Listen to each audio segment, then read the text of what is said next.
All right, everybody, welcome to the first ever Sunny Days in Flushing show. Going on. This is the first time we're doing this from a baseball standpoint on our own platform here. For those of you that have followed along, we've been doing a lot of this with football and obviously my team, the Detroit Lions. But now we're transitioning to baseball season. A little more baseball. We're still going to be pumping out some football content.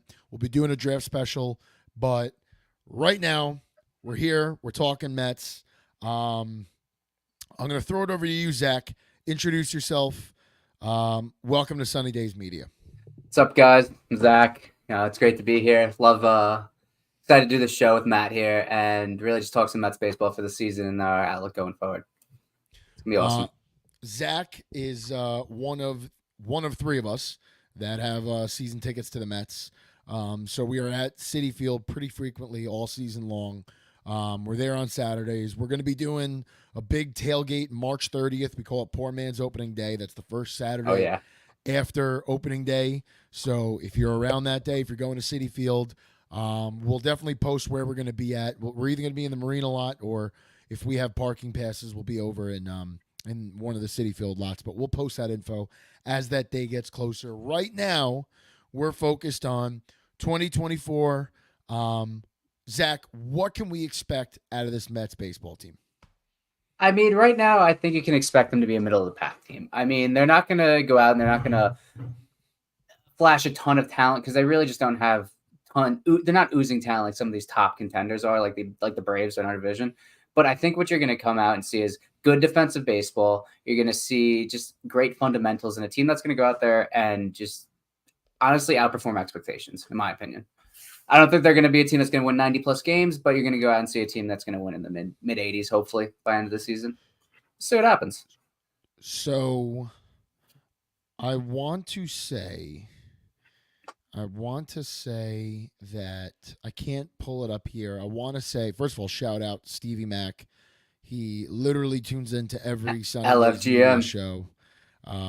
So good to see Stevie Mack tuning in. Thank you, Stevie. Yeah, I want to say FanDuel has the Mets, I think, over under at, it was like higher than I thought. It was like 80, like 84 and a half. Yeah, that doesn't like surprise that. me. 82 and a half, 84. It's, the Mets are a team this year that if they won like 68 games, I don't think it would shock us. If they won 92 games, it really wouldn't shock us either, right? Because there's so many players on this team that have had production in the relative recent past, and some of these guys at their best are all-stars. A lot of these 100%. guys, right? Like Francisco 100%. Lindor at his best, which for the most part, I mean, last year you saw a lot of that. Like Francisco Lindor is a top 3 shortstop in this league right now, right? Both AL and NL. It's hard to find 5 guys that are better than him at that position, both defensively and offensively. I don't think you can. I mean, you got Corey Seager, and that's about it, in my opinion. I mean, maybe Trey Turner, but Trey Turner really had a down year last year. Trey Turner's got his highs and lows too. But like defensively, I mean, the guy's a wizard. You've got some guys on this pitching staff, Luis Severino, Sean Manaea.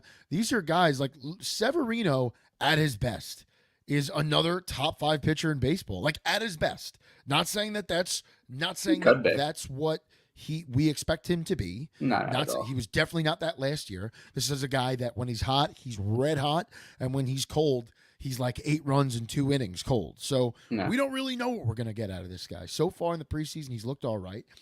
He's looked solid. And I think what the rotation's built on is just a bunch of like middle of the rotation starters. That's what you look at when you got Quintana, Severino, Manaea, guys that aren't going to go out there and throw 8 innings of dominant shutout baseball week after week like your DeGroms, like your Coles, but they're also not going to go out there and hopefully not blow the game for you. I mean, really keep you in it, especially with some good defense behind them.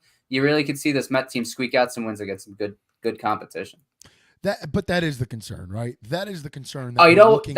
That's not how you want to build your team around. You don't want to go into the season hoping to squeak wins out, but it's what's going to happen. And that's why we expect this team to be a middle of the pack team, right? Yeah, exactly. They're lining up against the Braves and the Phillies at least, what is it? It's 30 times between the both of them. It's like 15 times each. Yeah, something like that. 13 to 15 each, something like that. So those are two teams that are in the past 5-6 years. Those are teams that are threats to make it to a World Series every year. Yeah. And yeah, there's a lot of pressure because right across the river, there's another team that plays in this same city that's got guys like Juan Soto, Aaron Judge, Garrett Cole, who something interesting to follow, Mets fans. Not saying it's happening, just something to look ahead at. We're going to focus on 2024, but I can't help, and I was talking to you yesterday about it, I can't help but think a little about 2025. Zach Wheeler gets that contract extension. The AAV there is somewhere 42. 42. All right, I think it's 42 on the nose. Garrett Cole has an opt-out next year. Just keep that in mind. He's making about 36. Yeah. He's got an opt-out, and I could tell you he's better than Garrett Cole. Like a lot, maybe not a world. Yeah, you mean the other way. Wheeler, Cole is better than Wheeler. Cole is better. Oh, I'm sorry. Yeah. Cole is better than Wheeler, right? Like Cole definitely views himself as better than Wheeler, and he is better than Wheeler. So that's 100%. A guy. That's another guy to look out for in 2025 if he in fact exercises that opt out, which is a possibility. So let's get into 2024 a little more here. Let's get into some of these things that we had written down. I didn't necessarily want to start with this, but I think we should. Yeah. Edwin Diaz, right? Edwin Diaz is our closer. When he ended 2022, he was undoubtedly the best bullpen piece in all of baseball. Oh, 100%. The man was a shutdown closer. Didn't matter at this point if he was home or away. Bass, tell the audience here, is he going to pick up where he left off in 2022? I see no reason why he wouldn't. I mean, like, this isn't a guy who blew out his shoulder, blew out his elbow, who's going to come back throwing less velocity. You better knock on wood, you motherfucker. And knocked on some wood. But no, in all honesty, someone that it's not a injury that you really look at someone who's going to lose velocity, lose that ability to put guys out. And I mean, he's a 2-pitch guy, and he's, like I said, he's not losing any velocity on his fastball, and he was the best reliever in baseball. I mean, there was an argument to be had that he should get Cy Young votes that year. I mean, that I see no reason he's not going to return to form. I mean, he's probably going to be a comeback player of the year candidate. And he's going to pick up right where he left off, in my eyes, anyway. I think when it comes to Diaz, I'm not at all worried about him physically. As long as mentally he could stay in that state of where he was in 2022, where nothing mattered. Didn't matter if he got a runner on. Didn't matter if someone got a good piece of hitting against him. The focus was maintained.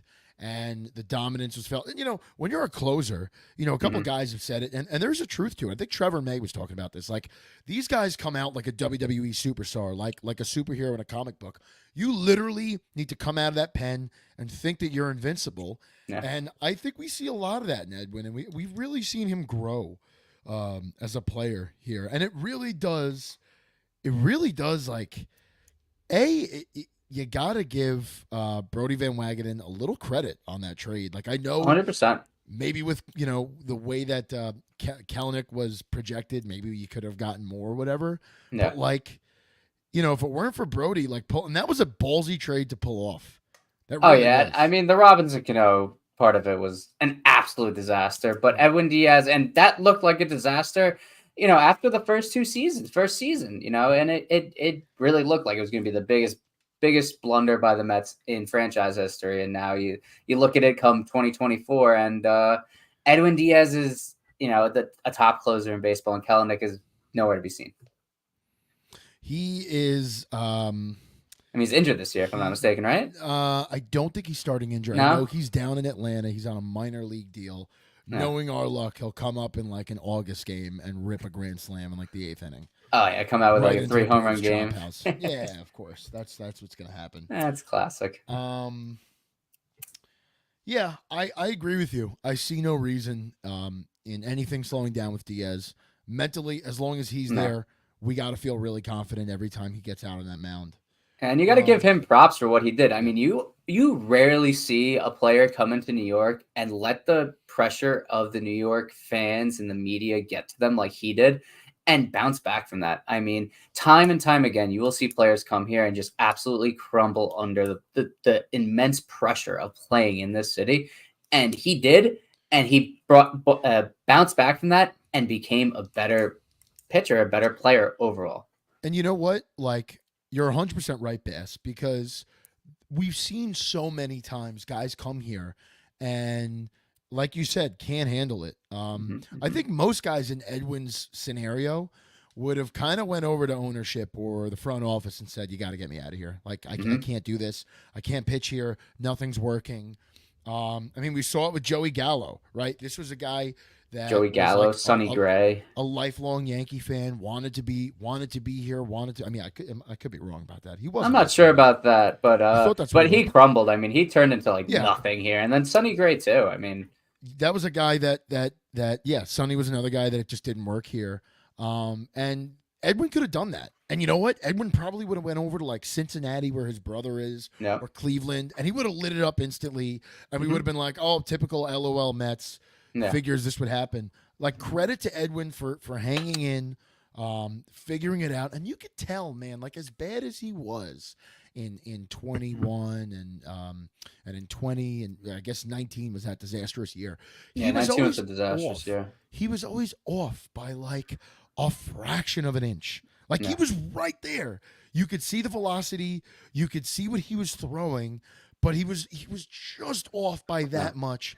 And 2022, we came in holding our breath a little bit because we saw that progression. I think it was 21 where those home road splits were crazy. Where like at home he was pitching to a sub-2 ERA, and then on the road he was like in the 4s or the 5s. It was bad. Yeah, I think he ended that year like a mid-3 ERA, and he was, and down the stretch is when he really picked it up. Yes. And honestly, you kind of saw that in 2020 in the COVID year. He actually, I'm pretty sure he ended up having a really good ERA and pitched pretty damn well. But obviously, it was a shortened season, no fans there, really no pressure, so it made sense. But then you saw that kind of just, all right, he let that guide him into 21, and then obviously we know what happened 2022. Good. Great point by Darren here. Yeah. I mean, Darren. Lindor, Beltran, Diaz all struggled their first year. I mean, we just talked about Diaz, but Lindor was awful his first year. Legitimately awful. And that would have been even worse. I mean, they gave up so much in paying this guy $341 million. I mean, to have him come here and be a bust of, a low 200 average, a guy that can barely hit, wouldn't even hit 30 home runs, would be a disaster. And he bounced back from it too. And same with Beltran. Beltran came here, and I'm pretty sure he was in the mid 200s and was a shell of what he was in Houston. And he came here, he worked through it, and they became great players here. Lindor still here. Yeah. Shout out to Duran, who just had that comment. I want to say he had a question on the mailbag of Joe DeMayo's show on SNY. Forgot what it's called. Something, whatever. Their podcast, they do it for SNY, and they read it out while they were at spring training. So that's really cool. Yeah, that's really cool to hear that. That was awesome. Yeah. Yeah, definitely high hopes for Edwin. We believe he could pick up where he left off. Now, let's get into some harder questions here. Yeah. And real quick, not to jump the gun, but I think the big part about having Edwin Diaz performing well is also having a really good setup guy. And we know what we have with Adam Ottavino, but there are some other guys like Shintaro Fujinami. Is that how you pronounce his name? Yeah, the Japanese guy was with the Orioles. Yeah, Fujinami. Didn't he pitch today? He was supposed to pitch today, but the game got rained out and canceled. So he will be pitching tomorrow. But that is a guy he can throw gas, and if he could really get some control down, and he could be a huge asset for them. And then Sean Reed Foley, who had his first, I'm pretty sure it was yesterday or the day before, had his first outing, and I'd love to see him come back healthy. He's a fireball up there, he's a little firecracker. Who, Sean Reed Foley? Oh yeah, he's awesome. He's out of his fucking skull. Oh yeah. Oh my God, he's a crazy motherfucker. Looks like a serial killer. Yeah, and he just brings that intensity you need to be, a high leverage reliever. And I really hope he could develop into something for us. Yeah. No, I hope so too. Do we think we're gonna see him on that opening day roster? Sean Reed Foley, 100%. I don't see why not. I mean, He's still at camp, and I honestly don't see why they wouldn't. I mean, you always need relievers, and I mean, we know Ottavino, we know Drew Smith, Brooks Raleigh, Edwin Diaz, Fujinami, and then who else really behind them? Maybe a Lucchese starts in the Aaron pen. from Blue Shirts Banter chiming in. Nate Lavender. He's had a really nice. Spring training. Spring training. So Yeah. there's potential there too. Nah. There's a lot of How guys. old is Nate Lavender? Like, Nate where did he Lavender, I'll come look it from? up. I'm not sure. He may have just been someone they picked up. Nate Lavender. No, he was in their farm system. He's young. I The mean, lefty too. So if that could baseball be good to doesn't come out of the. if baseball doesn't work out for Nate Lavender, that is 100% a porn star name. That's exactly what I was thinking. You could lay a lot. He of has pipe this with the name Nate Lavender. silky 100%. smooth name. I mean, was he about would to just say. fit right in the industry. I mean, Yeah. second career path. Yeah, He's done with baseball. Just move right over laterally. 100%. Oh, that's fucking a funny. name that should be on like the front of like a Turkish bathhouse or something like that. That's 100% on point. Let's get into a tougher question here. Yeah. How long of a leash will be given to Beatty/Vientos? And by the way, before we start this, we actually have a decent audience tonight. This is the most viewers we've ever had on a Sunny Days show.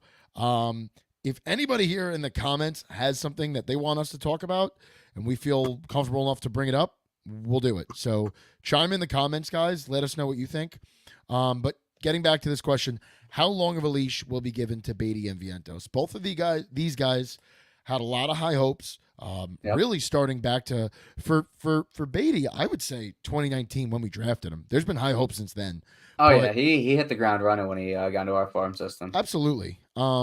And kind of did a whole lot of nothing last year, both of those guys, and there's a concern. There's definitely a concern with both these guys. So, Bass, we'll start with you here. How long of a leash? Like, if they come out of the gate batting under 200 by the end of, let's say, April, what do the Mets do? It's tough to say how long of a leash they'll have, but what I can tell you is I really think Beatty's going to have the longer leash. And you might say that's obvious, but I mean, Vientos already has competition at that DH spot. I mean, DH, they're already talking about DJ Stewart getting at bats against righties, Starling Marte getting at bats at DH. And you just got to worry about, there's a lot of other people they can give at bats there. It could just be kind of a revolving door of guys getting at bats just to get off their feet and get some at bats in while not playing the field. So he will definitely have a shorter leash. Beatty definitely longer, and it's just a matter of who they have to replace him. How is Acuna doing down the minors? How is Jet Williams doing down the minors? Are they willing to just move someone like a Jeff McNeil over there and get someone else at second base? I don't know, but I can't imagine it's going to be endless like the whole season. But I also don't think it's going to be something where they're going to be ready to just pull them right away. There's no expectations for this team. Do you think the record has any? It shouldn't. Okay. It should have. I agree it shouldn't that play. It shouldn't. It shouldn't. Will it? I don't know. It could. It depends how good and how bad they are. I think if they're in that they're right in the middle, it's like it shouldn't really affect it. But if they're really outperforming expectations and he is the weak link, maybe they do something. That's the other thing. What you just said, if things don't work out with both of those guys at third base, you could let Jeff McNeil play there. But I hear that I wouldn't a lot. want to. I hear that a lot, and I don't think it's crazy because Jeff is a utility player. He plays his best. Honestly, there's been times where I think he played his best ball in left field, but I mean, second base is his position. I get that. I don't love the way Jeff McNeil plays third. I don't really see him as an option at third base. Like in an emergency situation, you could do it. Yeah. But like if Jeff McNeil's your third baseman, I'm really not comfortable with that. I don't think he plays a good third base. A lot of people talk about a third baseman needing to have pop. I don't know how much I agree with that, but that's a thought in baseball. Jeff's got no pop. Not at all. Excellent hitter.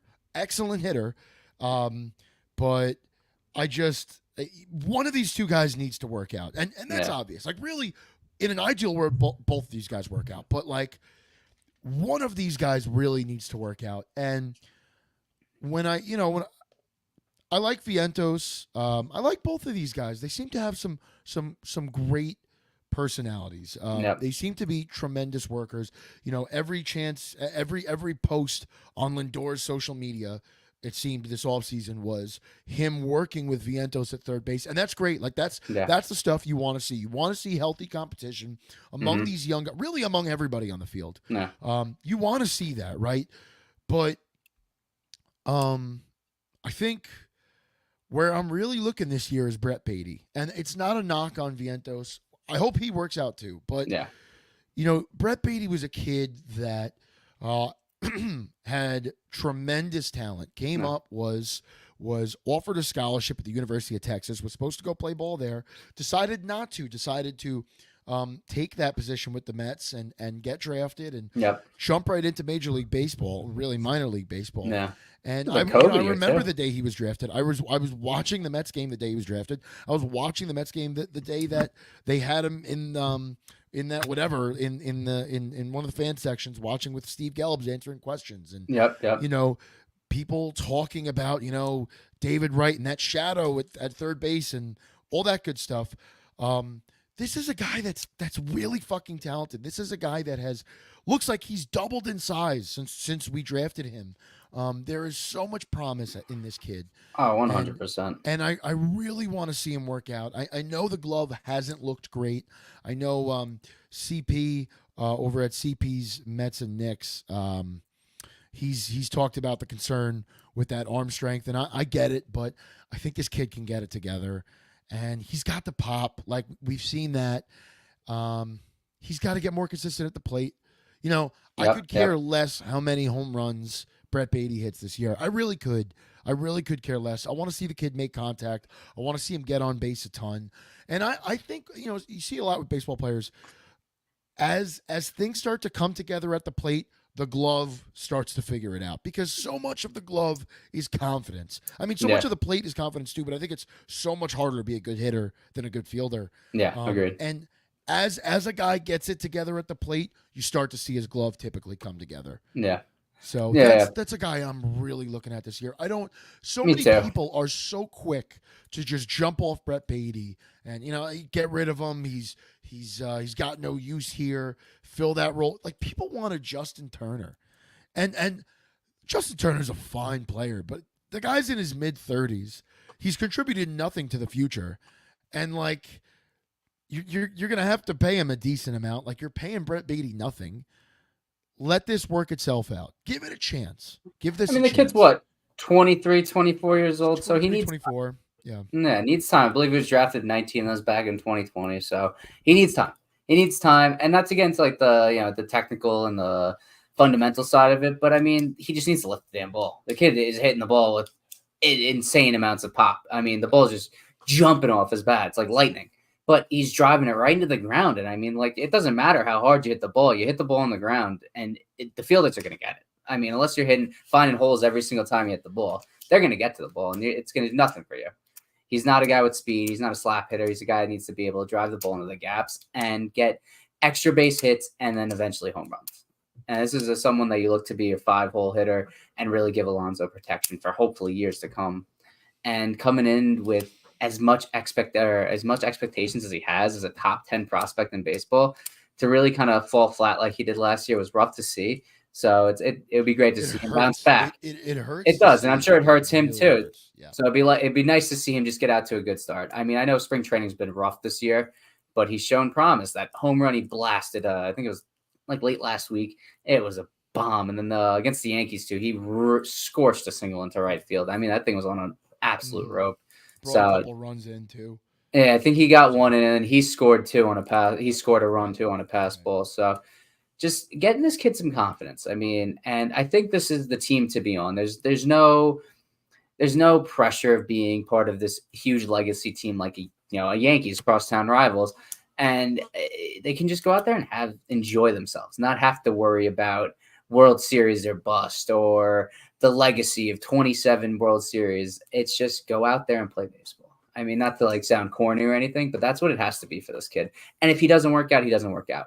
You know what I mean? The Mets have to move on, and it is what it is. But all the talent's there. It's just a matter of if they can put it together. if he could keep his head above water, you got to give him the run of the season. You have to. Unless this team is come June, July, unless they're in a pennant, like in a division race, it's got to be Beatty all season. I mean, come trade deadline, they're fighting for first somehow with Atlanta. Then you got to look at we need to upgrade it if he's not playing well. But if he's playing poorly, and this team is sitting like third, fourth, just ride it out. Right. At this point, their trade values are low too, so it's like there's no sense in trying to trade them to upgrade to a guy like a J Ram or something like that. Well, I think J Ram's signed with Cleveland, but someone of that caliber. There's no reason for it at this point. Yeah, you brought up DJ Stewart before too. I mean, he absolutely earned himself a spot at spring training. Yeah, fourth outfielder type, bat off the bench. He's the type of guy that, like, if he's a bench bat most of this year, I think that's fine. I think he's earned that. No. But if he's getting at bats every day, that's a problem. 100% a problem. 100%. I mean, there's no reason to be giving him at bats. Honestly, I'd much rather them stick Marte at DH and bring Gilbert up. Yeah. If that's the case. I mean, DJ Stewart, he's a fine bench bat. He's a fine, guy to bring in late in game for just advantage against a right-handed pitcher. But yeah, I mean, he's a guy that we should see this year. Like, let's be honest with ourselves. You've got Harrison, three of your starting, three guys that are going to be on this roster for sure. They're all going to miss games. Harrison Bader, Starling Marte. Now, knock on wood, Brandon Nimmo played a shit ton the past 2 years, but that's a guy that's also had injury problems most of his career. They're all going to miss games. Is it going to be substantial? Exactly. Not necessarily, but I hope Nimmo doesn't miss any more than 20. I think he played 140 last year, something like that. Yeah. So they're all going to miss games. Marte is 35 years old, and the dude is just breaking down. Harrison Bader, love the player. I think he could be great if he stays healthy. He's made of fucking glass. He is not staying healthy. And I think you look at Gilbert, and he's just someone who you could easily see going into AAA and absolutely lighting it on fire and getting a call up. Yeah. And that's what fairly soon. We want these guys to make it hard on Mets brass to figure out what to do. Yeah. You want your guys ripping the cover off the ball in AAA and applying pressure, kind of like the way Brett Beatty did with Eduardo Escobar last year. Yeah. And it's not that you wanted Eduardo Escobar to fail. It's not that you wanted him out of here. I mean, I loved Eduardo Escobar for the type of guy he was. He was frustrating to watch for most of his Mets tenure. Yeah. But it's not that you wanted Escobar to strike out, but you wanted to see Brett Beatty as soon as you could. And I think the same thing here. We want to see Drew Gilbert at some point. No. Which I guess let us lead into that next question. Gilbert and Acuna, when do we think we're going to see these guys this year? I think with Gilbert, before you get going, I think we kind of answered that question with Gilbert. That's a guy that you probably won't see him until you're forced to see him due to injury, which is probably going to be sooner rather than later. Acuna is a different circumstance. I think, I agree. Gilbert's going to be sooner rather than later. Yeah, Marte's wife. That's funny. Away from that groin. No fun time between them two throughout the season. Let's stay celibate this year. But no, Gilbert 100% we're going to see before Acuna. Acuna's he's an interesting one because it's a matter of if Jeff McNeil's producing. It's a matter of if he's healthy. It's a matter of if you want to put him in the outfield. I mean, where is Acuna going to go? He's probably a second or third baseman, but I think he probably could play a corner outfield spot. But there's different routes you can go with Acuna. Do I think he's going to play this year? Not before September. Could he? Yeah. Gilbert. You think that late with Acuna? I don't see a spot for him. I mean, his spot is Jeff McNeil's spot at second base or probably third base where Beatty's going to be. And hopefully he's not replacing Beatty. And I don't think he's going to replace Jeff McNeil unless Jeff McNeil's injured and Acuna's playing well. Because if Acuna's not playing well, it doesn't even matter. They're not going to just bring him up. Jeff is hurt. There's also right Joey now, Wendell, isn't he? It's like a little bicep strain. I think they're not putting him on the IL, and I think he's going to play sometime soon. I think he has been throwing it. It's either he's been I throwing and know not hitting, or he's hitting another and one. not He's throwing? got a One of the partially two. torn UCL. Who? Jeff McNeil? Yeah, Does that's he really? what's his face? Evan Roberts was talking about that I a had no couple idea. days ago. So, But but that doesn't. I mean, Tanaka's no, the no. one partially torn. So what's his face in Kansas City? Seth Lugo is still throwing on a partially torn UCL. So He's been like throwing on partially that torn really UCL doesn't for mean years. anything. Yeah, But it's to go something to back to monitor. But but to go back to Gilbert Acuna, I in my heart of hearts, I fucking believe Gilbert will be up in May. I think there's a solid chance he'll be up in May because I just don't see Marte and Bader both performing that well and staying healthy, to where they're gonna be there in May. One of them might be out. Hell, both of them there's might a be out. chance Marte doesn't finish the season with the Mets. There's Like a chance he if finishes the he season on his couch. if he looks as bad as he looked for as whenever he was playing last year, I know he had missed some time. If he looks that bad, like they're gonna cut bait with these guys. Yeah. Like they're if you look at their payroll, man, they're already I think second in the league. It says their active payroll Second is behind the 229, Dodgers. but they're really at like 3 something with What they're paying projected Scherzer and Verlander. 287. Yeah, tax Yeah. threshold. So total tax allocations, it says 311. I always hear different numbers. I'm seeing on Spotrac that 311. I don't know. I sounds can't pretty follow tough. it. I mean, I feel like there's a different projection and whatnot every day, with the Yeah, salary tax. But it's ridiculous where their numbers at. So the number is so high, and they're so focused on the future that like it doesn't matter what you're getting paid if you're not producing. I think they're just gonna show you the door and move on. Yeah. For some of these guys, especially Marte, a guy that's got an expiring deal or an option into next year, which we're gonna assume he'll activate. Well, I have his contract pulled up here. I don't see any type of option, and it's just a flat 19.5 next year, this year and next year. Oh, so it's not even an option. No, not even That's an option. insane. I'm trying to look. I mean, it was a bad deal. It was a win now deal, and hell, him being injured was the reason part of the reason we lost in 22. But he's got an adjusted salary of 20 3/4. Really, that's insane. He I counts see that for now. 7.3% of the payroll, which is absurd. That's fucking absurd. It's insane. I mean, you're paying this for a guy who, let's be real, he's probably going to play. If a good season, he'll play 120 games. Yeah. I mean, realistically, Aaron's calling out our boy Chris, calling out Gilbert Homer. I gotta say, I'm a huge Gilbert I think Homer a lot too. of us are. Yeah. I forget who said it, but I saw someone said he's Lenny Dykstra with power. And I mean, if that's really what this kid's gonna be, I mean, we're in for a fucking treat. I thought they were saying that about Jet Williams. Was it Gilbert? I'm almost positive it was Gilbert. Okay. Jet Williams is another one. He's I'm excited for him. I'm excited for him. But I want to temper myself just because like I'm gonna want to see him this year, and he's another one. It's just probably not gonna happen just because like where are you gonna unless injuries happen, and if that does happen, if the kid is like playing well in the minors and there's some injuries, he's another one. Like I mean, center field, call him up. I mean, you got Jet Williams. He'll play center field. Gilbert. I mean, the future obviously is Williams center field, Gilbert and right.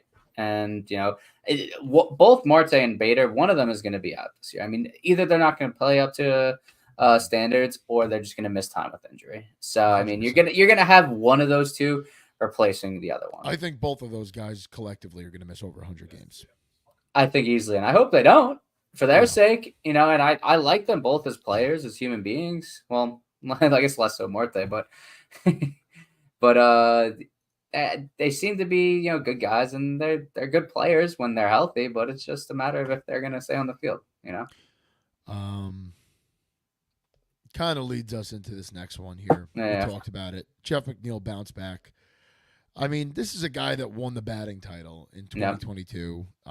Finally got his car from Francisco Lindor, so everybody could shut the fuck up about the car. Hey, what do you get, a fucking Bronco? Like he got a 4-cylinder Bronco, though. Like, that was... Come on. I mean, if he wanted it, that's one thing, but like... Yeah, that's what I want to know. Like, first of all, if that's what you wanted, Jeff McNeil, that's fucking weak. I'm sorry. Francisco's making a lot of money. You should have been asking for an F-150 or Silverado, but... or at least get like the Outer Banks fucking Bronco, the 6-cylinder Something. engine in it. Like, Yeah. get something exciting. But whatever. Hey, listen, you know what? Someone's Each got to their save own. the earth. Might as well be Jeff McNeil. Um, do we see a comeback here for him? This is a guy that had a lot of injuries last year that just didn't look like his normal self. No. We saw him in 2021 get under everything and look for more power. Yeah. Then we saw in 2022 he went back to what he does best, making contact, getting on base. What guy do we see in 2024? I have no idea. This is one it could go either way. And what I really think, I don't think we're gonna ever see old Jeff McNeil again. And it pains me to say that because I love him. I love him. I He's love that basically a type of career player. 300 hitter though. Like what? Oh, he came up like lightning, and he just took this team by storm. And he came up and he was just hitting for contact, and then in the juice ball areas, he had like what 20 home runs in one season, and he's had like 30 since then, something insane like that. But and it's just tough to see it happen. But I just don't like it. I don't think there's a place for someone like him in this league anymore, which is shitty to say, but. I don't think so. I mean, you look at Luis Arias. Is that how you say his name? Arias, Oh, the guy in Florida. I mean, this is a guy that was hitting 400 for like half of last year. I mean, the guy. I think that there is value in those guys. I don't think everything needs to be a double or a home run. There's something to be said about a guy that comes up with a run around third and just bloops one. I mean, we forget, and like in New York, there was a guy that is now in the Hall of Fame that is called Mr. November that literally made a career over bloop singles over the shortstop and second baseman's head. Derek Jeter. Derek Jeter didn't have a lot of pop. I mean, yeah, he hit his home runs, but for the most part, this was just a guy that was obviously one of the most clutch hitters we've ever seen, but like there was no pop to that man's game. And he wasn't a great fielder, but he was a guy that was always hitting over 300, always getting hits in the clutch. And I'm not saying that that's Jeff McNeil. I'm saying that the style and type of hitter is very similar. And that's where I'll disagree with you, Bass. I think that there is a place for a Jeff McNeil if he is continuing to hit 300, if he's going to do that, right? Because there's a benefit where that, last minute a couple of guys get hurt and you could just throw him out in left field if you need to. You could throw him at third base. He's not ideal, but you could do it if you need to. I mean, his flexibility in terms of playing defense is something that's invaluable. Every team needs a guy like that. But for him, like you said, he needs to hit 300. If he's not hitting 300, he's not doing this team a service because he doesn't walk. He doesn't walk, and he doesn't hit for power. If you're not doing either of those things, you need to hit 300. And that I'll agree with. That I'll agree with. When you're not getting on base and you're bobbling the ball, and absolutely. Now you're just a fucking detriment. But the same can be said about anybody else. I mean, and I love Alonso. I want Alonso here more than I want anybody else here. But he's got his slumps where he's striking out, and you're looking at him like, it's the same thing with him too. Like you're not batting over 270. Like we need you to hit we need guys to do what they do best. Right? For Pete Alonso, that's get on base and hit home runs. Yep. Right? For Jeff McNeil, that's finding a way to move runners over and keep that average above 300. Because when Jeff McNeil is hitting over 300, good things happen for this team. Yeah. All right? Yeah. Runs get scored, guys get moved. And he's another, people shit on him, but this has got to be one of the most unselfish players we've ever seen come through Queens, okay? Yeah, this is a guy that always gets moved around. Like, literally, since the day he came up, was playing a different position every day, didn't say a fucking word. No. And would literally tell the media, I don't care as long as I can get myself in the lineup, that's fine. No. This is a guy that doesn't get a ton of home runs, doesn't get a ton of RBIs, doesn't get a ton of credit, and doesn't really look for it, right? Just wants to come out and play ball every day. There's a lot of guys. I know Starling Marte is one of them, and I get it. But there's a lot of guys that are picky about where they're batting in the order. Don't forget, back 2019, McNeil was a guy that was hitting whatever, sometimes leadoff, second, sometimes fourth. Bounced This is a around guy with that they move him around the lineup. lineup every fucking day. They Yeah. move this guy around the diamond and he doesn't say anything. And you've got other guys on this team that are particular and say, yeah, this is where I want to play. This is where I should be playing. And this is where I hit in the order and this is where I should be hitting. And listen, all that's fine, but there's something to be said about the guy that doesn't care where you put him in the order, that doesn't care about where you put him on the field. He's happy to put the Mets jersey on and play every day. And that's really why I value this guy so much. And he's a damn good hitter, man. He's a damn good hitter. If he can get back to that above 300 guy, I don't want to see him go. Now, I understand neither do I. that there's a logjam. I understand that eventually we have to see Acuna. Ronnie Mauricio is going to heal from that torn ACL. I forgot about him. There's guys that are just coming up, and you know what? I get it. I truly get it. That if there's a day that comes that we have to move him, I understand. But we shouldn't be trying to move him when he's struggling. You want to trade these guys when they're at their best, right? If you have a 2019 Honda Accord in your driveway with 30,000 miles on it, you're not gonna trade it in when the check engine light's on. You're gonna fix the fucking thing, and then you're gonna trade it in when it's at its peak value. Yep. And that's what Jeff McNeil is. He's a consistent point A to point B guy that helps to move the runners over and is consistent out in the field. And those guys are important. And, something else to remember when we talk about guys like Jeff McNeil, he's not making a lot of money. He doesn't count a lot against the cap. Like 13 and something. It's not a lot of money for a guy that hits 300.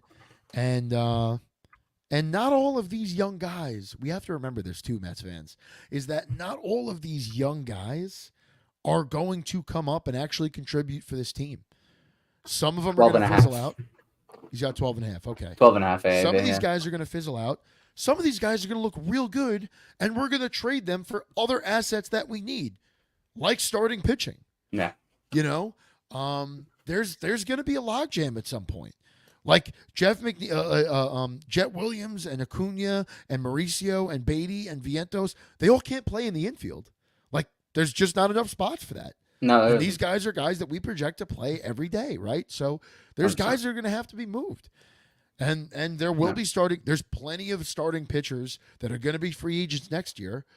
So I imagine a lot of those guys, Shane Bieber's one of them, they'll be on that market come the trade deadline. They'll be asking for 30. They'll be on the trade they'll be on the trade market, and they'll be asking for a ton of money come the offseason. So having these guys that can play around, having a guy like Jeff McNeil is not making a ton of money and just has the flexibility to play different positions at 12 and a half a year. That's nothing. That's nothing in the grand scheme of things for baseball. And what Stevie Mack says, saying he wouldn't want to get rid of McNeil until these rookies see what these rookies do. I agree. There's no reason to get rid of him. I just don't think he's going to be the McNeil we saw.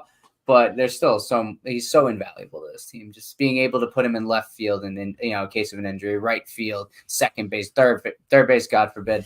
Hell, I'm pretty sure he's our emergency catcher. Duran Rivera here under Chavez is hitting coach. Alonso hit 270. He's been hitting the ball to right field. I love Chavez, and I really actually like the other day I saw the quote, and I don't know if Chavez said it recently or he said it at the end of last year, but he shouldered a lot of the blame for the Mets hitting last year. And he got moved to bench coach, right, last year? He wasn't the hitting coach anymore? Yeah, so he was like the hitting coach in 22. They moved him to bench coach in 23. And he was a guy I was really concerned with because I really wanted him here. I really wanted him here in 2022 when we got him. I wanted him because I wasn't sure if we were going to get Buck.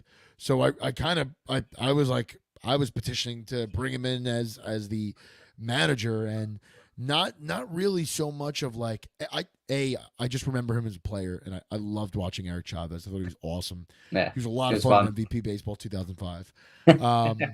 But yeah, I mean, this is a guy that we forget too. The Yankees were going after him as a hitting coach or a bench coach, something base coach.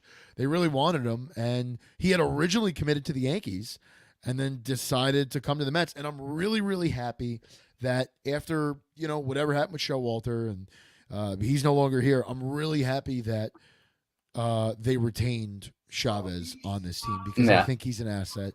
And he was a guy that I had kind of hoped maybe the Mets would look to make manager. And listen, Mendoza seems like he's going to be good.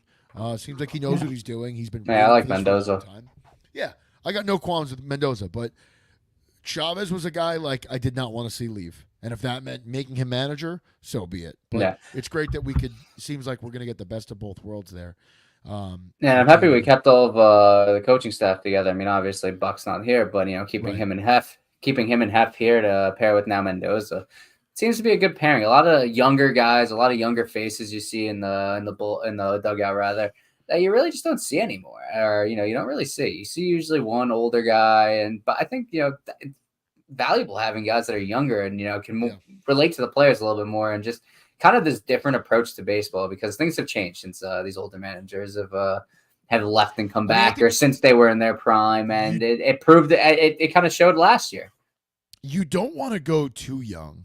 No, it's not like football where you want the next Yeah. great, head coach, the next great coordinator. But you want guys that can relate, and you got to realize that these managers now they're puppets. They're almost always puppets for the GM or the president of baseball operations. Baseball operations. But Yeah. what you want is to have these guys be rah guys who are going to have your guys running through a brick wall and having them play loose and free, and that's what it seems like they are now, as opposed to having a guy like Showalter who's just intense and all business, it seemed like, and that's not what this team is. Right. Last question here. I know we touched on it with CP the other day. Do we expect this team to add a pitcher before the regular season begins? Bass, what do you think? I know we talked about it with Michael Lorenzen. It could be a good option. And then obviously you still got Snell and Montgomery out in the market. I think there's no chance for any of those guys. I think it seems to me that staying under that $15 million that the Mets have to play with is a big thing. I thought that was a thing, but now I heard no? Evan. I heard Evan saying that we're in the Steve Cohen tax, so I have no idea where the Mets are with the tax. Chris, you have this pulled up. Chris, maybe you have a better what's it called idea. But I was told that they had $15 million left to spend until they hit the Steve Cohen tax, and then Evan said they're in the Steve Cohen. So I have no. You know what? Actually, no. Joe DeMayo said that they've got 15 to spend. So I think I'm going to trust Joe DeMayo before I trust Evan Roberts. I'll be honest. Yeah, but regardless of what it is, it seems like they want to say that whatever they've spent is what they had planned to spend in the offseason. Maybe they have a few more million here, but I don't think you're getting anyone that's going to make an impact on this roster for a couple million. I think that money is going to be better spent trading for someone at the trade deadline if need be. Having that extra, say, let's call it $5 million or whatever the number may be, having that to pay the remainder of a salary for a guy for the rest of the season. I agree with you. I don't see a Snell or a Montgomery coming here. No. But in the same breath, they're still not signed. It's bizarre. It's It's really weird. And I'm sure we'll touch on it more as the season progresses. And Alonso's decision to go with Boris, but it almost feels like Boris is losing his grip a little. Bellinger did not get what he anticipated. Blake Snell is still not signed to a team, and I don't. As CP just said, we're in the penalty. No. We're in the penalty, but Chris, what penalty? There's 4 tiers, so that's what I want to know. Are we in that 4th tier yet, or that's what I have no idea about. Blake Snell's a Boris client. He's not signed yet. Who the hell just signed? Oh, Chapman. Chapman just signed. Was he a Boris client? Is he a Boris client? Boris client, but he got nothing too. He got or at least nothing. But what he did get with opt-outs, he got his opt-outs. But he was offered so much more from Toronto. I'm pretty sure. I don't think so. I think maybe before last year. Maybe it was before. But he had an awful year last year. So also a lot of these Boris clients haven't really helped themselves. I mean, Blake Snell did. Blake Snell's a fucking guy, just won the Cy Young Award. I know he still doesn't get a lot money. of innings, but that's crazy. That's fucking crazy. So as much as I really don't think the Mets get either one of them, no. They're also still available, and it's March 6th. Just keep that in mind. We're probably not going to get them, but they're still out there. does that mean, like part of me, and maybe this is wishful thinking, and it's probably wishful thinking, but like, are they still out there because, or maybe the Mets thinking like, hey, give us a call before you accept something? Uh-huh. I mean, I don't know if they're really is going that to do crazy? something. No, it's not crazy, but I don't know if it seems like they're keeping tabs on it, but it seems like it's just kind of business as usual. It's not necessarily like they're keeping tabs on these guys because they want to be in constant communication with them, but just like, hey, what's going on? What are you being offered? What are you looking for now? Kind of deal, And if it stays under that threshold of where they're willing to spend, maybe they'll kick the tires on it, but nothing serious. Chris, Except thank you. maybe, yeah. Thank you, Chris, for jumping in, explaining that. I appreciate it. Per Spotrac, they're at 312. 312. Okay. Yeah, I I don't think it's either one of those guys, but gun to my head, the season doesn't start till the 28th, 27th? No, 28th. Real quick, that's a really good point by Duran. The qualifying offer definitely isn't helping Snell. Oh, 100%. No, that's definitely true. But correct me if I'm wrong, Montgomery doesn't have the qualifying offer tied No, to I him, don't. right? I think it was something like the Rangers couldn't offer it for him or something. I don't know. It's just bizarre. The whole Okay. thing with the Rangers and Montgomery. I don't really understand what the fuck happened there. I don't think they have any money to spend. The season opens up on the 28th. Sometime between then and now. 22 days. Yeah. 22 days. Sometime between then and now, I'm sure they're going to sign someone. And I don't think it's going to be a significant sign. No, neither do I. I don't think it's going to be any type of brought merit. up Lorenzen before. There's other guys on the market. There's a good like 7-8 pitchers on the market. I don't think it'll happen, but Trevor Bauer's out there. Pitched to a sub-3 ERA. I want to say a 2.7 last year in Japan. I know that relationship was kind of severed after what had happened when he was a free agent and whatever, he ended up going to the Dodgers. But like, it's something to think about, right? That's a guy that's willing to play for league minimum, so he says, and is probably as effective, if not more, than probably the two last guys in this rotation right now. I mean, 100% better than Hauser. McGill, probably better than him, too. I mean, probably better than McGill. And probably better than Quintana too, right? And if you're the Mets and you're that first team to bite the bullet on signing a guy like that, and you take all the PR hit, I think at the trade deadline, teams are more open to trading for a guy like that. I know we've talked about this a bit, but also one thing I know we haven't brought up, just how do the players feel about it? Because if the players aren't too comfortable about it, they don't want the Mets probably wouldn't want that blowback. Hurting them from signing other guys. How much would that hurt? I don't know, but any type of discourse in the locker room they don't want to cause by signing Trevor Bauer. I would piss in the fucking wind when it comes to the fans. I don't give a shit. Like, if I'm the organization, I don't give a fuck what the fans think. They're still going to come to the games. Now, I think a decision like that, you need to call Lindor and Nimmo into. Oh, you need to talk to the whole. You need to talk to the clubhouse. Not so much the whole clubhouse, because once you start to get a bunch of opinions, I think those are two guys that could probably speak for this team. Lindor especially. You pull them and you just say, listen, we're thinking about bringing in this guy.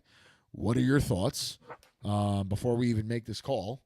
And they're honest with you. And if they're dead against it and they believe it's going to be a detriment, then you don't pull the trigger on that. But I just think, I know that there's shady things in that guy's past, but he could pitch. He could still fucking pitch.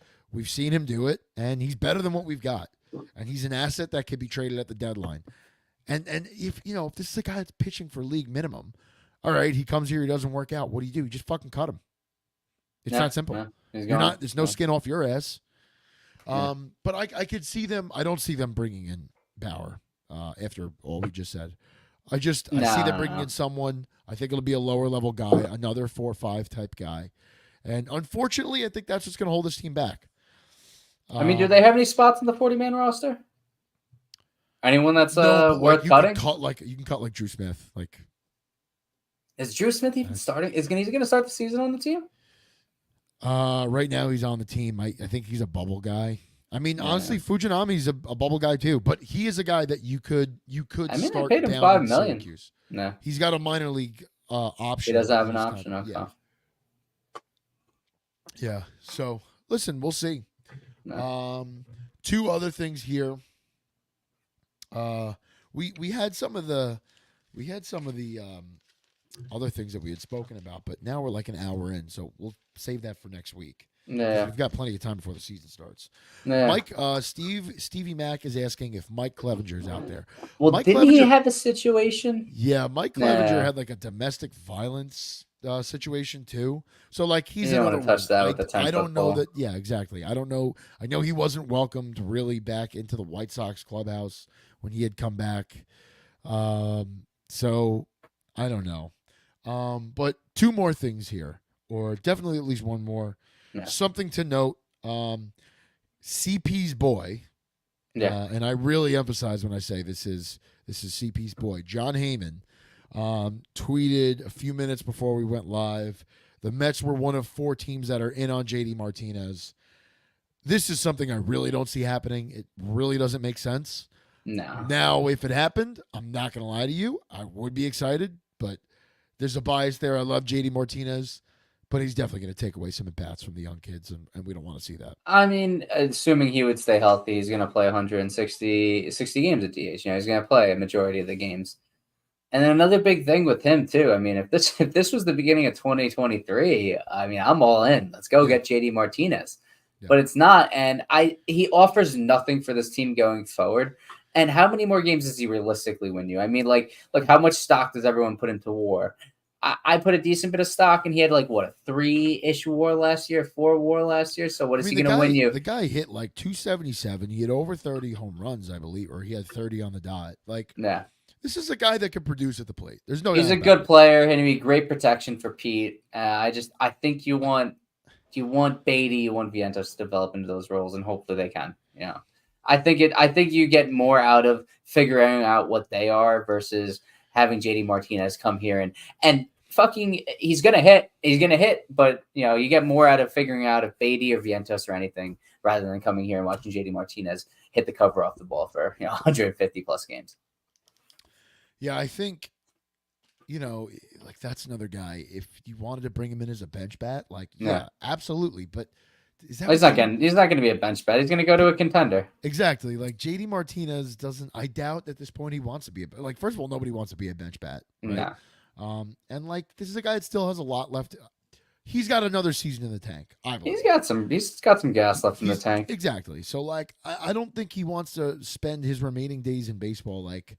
Well, at least now. I think if he's still like lucky enough to be playing at like 38 years old, I think he would take a bench bat position. But right now, I don't think so. I think he wants to be an everyday DH. No, 100%. Or split time. If the Mets were in a situation where like Beatty doesn't exist and it's just Vientos playing third, then if he were to split time with a DJ Stewart, I think we'd be all in on that. But with Beatty and Vientos right now trying to make an impact and make a lasting impact on this team and stay around, it just doesn't make sense. But, I'm also not going to deny it. Like, I want to see this team win. I want to see them develop. But I also want to not have a miserable summer. So if JD Davis wants to come play baseball, I'll probably buy his jersey. And like, I don't know, show him my tits from the upper deck at Citi Field. I don't know. From 5'11". After 15 beers and Lazy Mary's playing on the speakers in the 7th inning. Who the hell knows what's going to happen? Some stupid things. Yeah, exactly. Right now, I would love it if JD Martinez is here because it's going to mean the Mets are going to win more games. They're going to put out a more competitive product. But a year or 2 years down the road, am I going to be happy that JD Martinez is playing DH for the Mets? Probably not, because then it's like not. What's going to happen with Vientos? What's going to happen with Beatty? We don't know.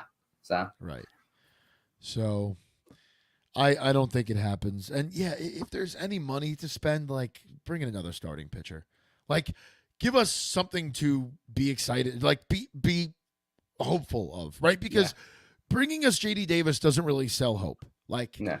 It's just like, oh, that's cool, but kind of hurts our future. Bringing in another starting pitcher does give you hope. It does give you hope that, hey, maybe this is a team that can potentially battle for a wild card spot in the end of the season.